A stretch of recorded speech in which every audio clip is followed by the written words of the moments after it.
điện linh quang tế độ chúng sanh.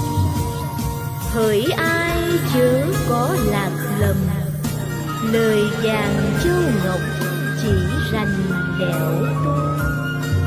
Cõi trần thế mịt mù tăm tối, phải nghe lời mẹ thuyết chân kinh.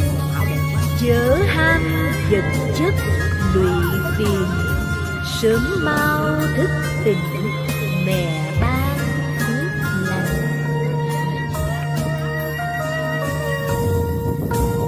Con xin tạ ơn diệu trì Phật mẫu ngương quân, qua bao xuôi ngược mẹ cho con yên bình.